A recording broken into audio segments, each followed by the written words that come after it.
Assalamualaikum warahmatullahi wabarakatuh. Di sini saya akan menjelaskan tentang senyawa obat golongan alkaloid beserta efek farmakologisnya dan fungsinya. Jadi di sini saya menggunakan jurnal ini yang dimana jurnal ini sudah terindeks Scopus kuartil 1.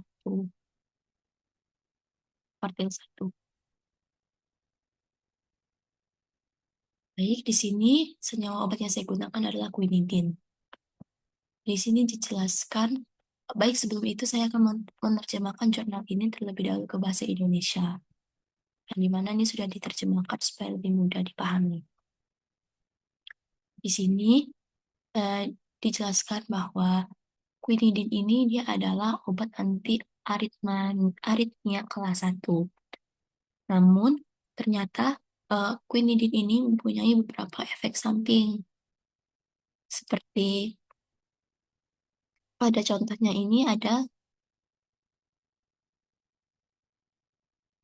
37 pasien melaporkan efek samping yang menyebabkan penghentian quinidin.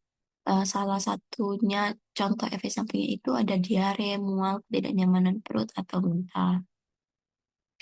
Sini juga ada efek samping quinidin dilaporkan terjadi pada 38% pasien yang menerima 1.500 mg quinidin sulfat per hari. Nah, di sini saya tertarik untuk menjelaskan tentang efek sampingnya quinidin ini. Di sini saya tertarik membahas sejauh mana efek samping membatasi penggunaan quinidin dalam terapi jangka panjang. Nah, sebelumnya saya akan bertanya dulu kepada ChatGPT sebagai referensi. Di sini ChatGPT memberikan informasi bahwa efek samping quinidin cukup signifikan sehingga penggunaannya dalam terapi jangka panjang sangat terbatas. Salah satunya itu pada intoleransi gastrointestinal yang dimana di sini dia itu sangat sering terjadi efek sampingnya yaitu mual, muntah, diare, dan kram perut yang menyebabkan pasien ini tidak bisa melanjutkan terapi jangka panjang. Selanjutnya di sini juga ada perpanjangan QTc dan risiko artmia, yang dimana quinidin dapat memperpanjang QTc dan memicu torsades de Pointes, suatu aritmia yang berpotensi fatal.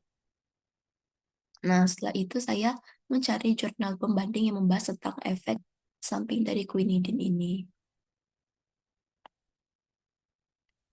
Di sini saya menampilkan jurnal ini, yang dimana jurnal ini sudah terindeks Scopus kuartil 1. Ini. Baik, di sini saya juga akan menerjemahkan jurnal ini supaya lebih mudah dipahami.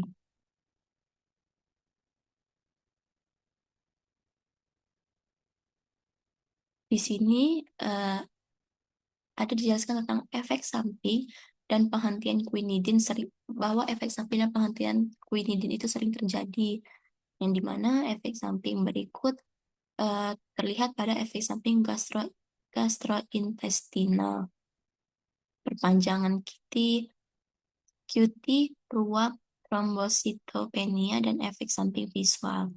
Quinidin di sini dijelaskan bahwa quinidin dihentikan pada 11 pasien dengan median 20 hari karena efek samping, inefikasi dan PT berulang atau transplantasi jantung. Selain dari efek samping itu, ternyata quinidin ini ada juga yang berhenti karena biayanya yang mahal.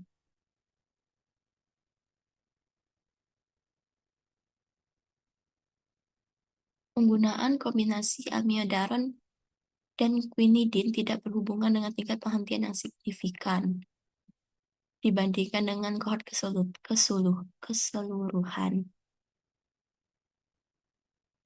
Yang dimana pada pasien ketiga yang tidak diobati dan dengan amiodaron sehingga quinidin diberhentikan sementara karena perpanjangan QTc yang signifikan. Nah,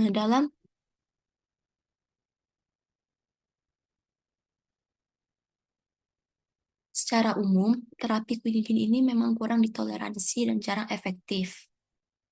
dalam jarang efektif dalam jangka panjang.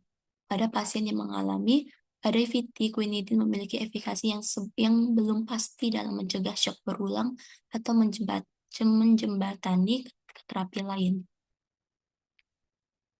Di mana quinidin digunakan sebagai terapi penyelamatan setelah kegagalan pengobatan antiaritmaria lainnya.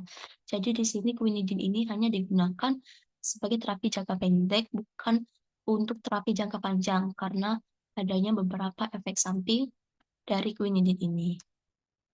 Nah, ada jurnal lain. Ini jurnal yang dimana jurnal ini sudah terindeks Scopus kuartil 1. Ini. Di jurnal ini, ya, sebelumnya saya juga akan menerjemahkannya ke bahasa Indonesia supaya lebih mudah dipahami. Nah, di jurnal ini, di sini ada gambar perbandingan bandingan gambar gugus fungsinya. Jadi,